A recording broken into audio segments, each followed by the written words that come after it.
Between the years of 1957 and 1984, I became a pawn in a government scheme whose ultimate goal was mind control and to create the perfect spy, all through the use of chemicals, radiation, drugs, hypnosis, electric shock, isolation in tubs of water, sleep deprivation, brainwashing, verbal, physical, emotional, and sexual abuse.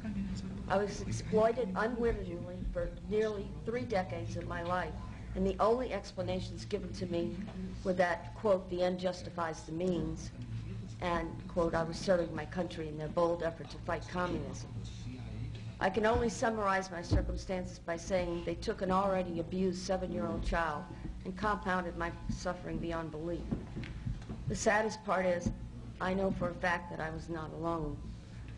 There were countless other children in my same situation, and there was no one to help us until now.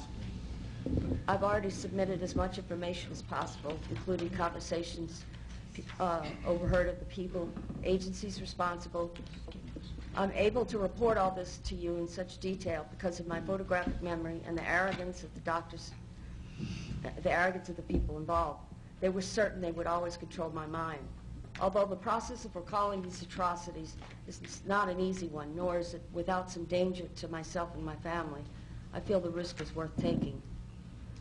Dr. L. Wilson Green, who claimed to have received $50 million from the Edgewood Chemical and Radiology Laboratory as part of the TSD, or Technical Science Division of the CIA, once described to Dr. Charles Brown that, quote, children were used as subjects because they were more fun to work with and cheaper, too.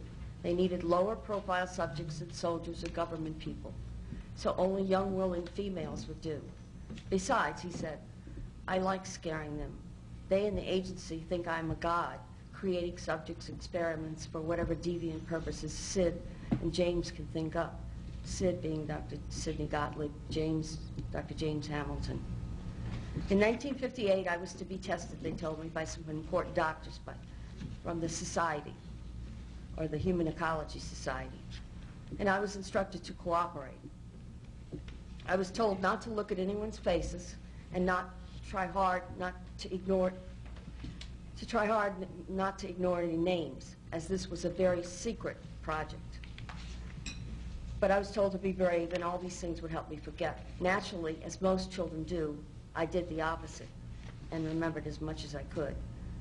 Dr. John Gittinger tested me, Dr. Cameron gave me the shocks, and Dr. Green the x-rays. Then I was told by Sid Gottlieb that, quote, I was ripe for the big A, or meaning artichoke.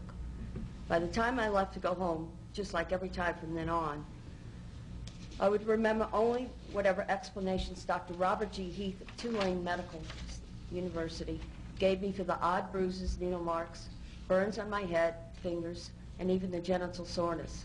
I had no reason to believe otherwise. They had already begun to control my mind.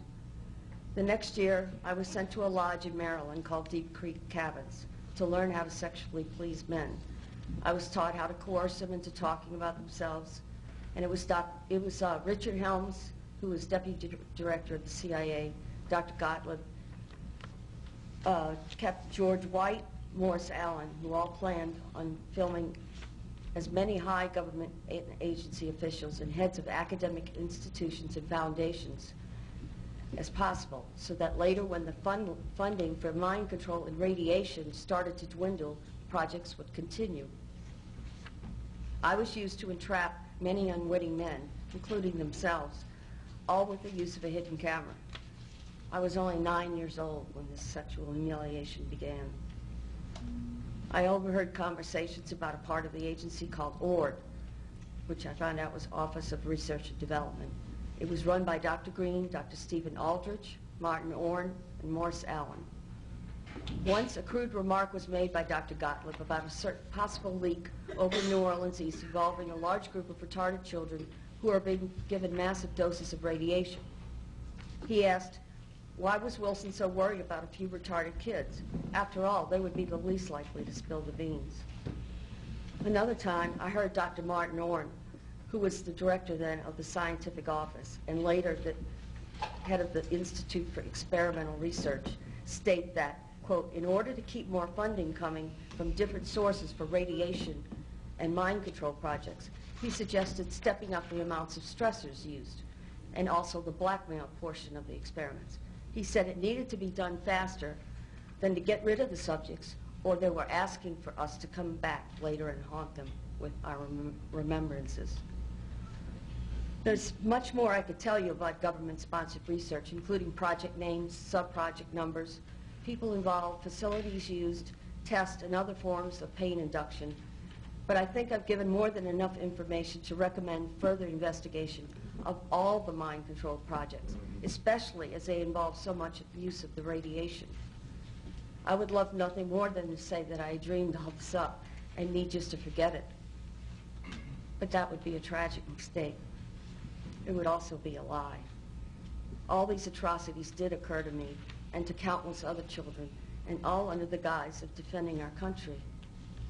It is because of the cumulative effects of exposure to radiation, chemicals, drugs, pain, and subsequent mental and physical distress that I've been robbed of the ability to work and even to bear any children of my own.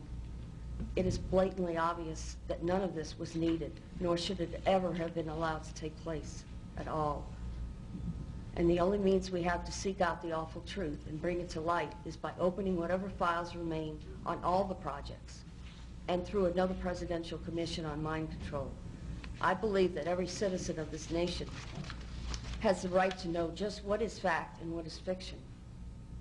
It is our greatest protection against the possibility of this ever happening again. In conclusion, I can offer you no more than what I've given you today, the truth. And I thank you for your time.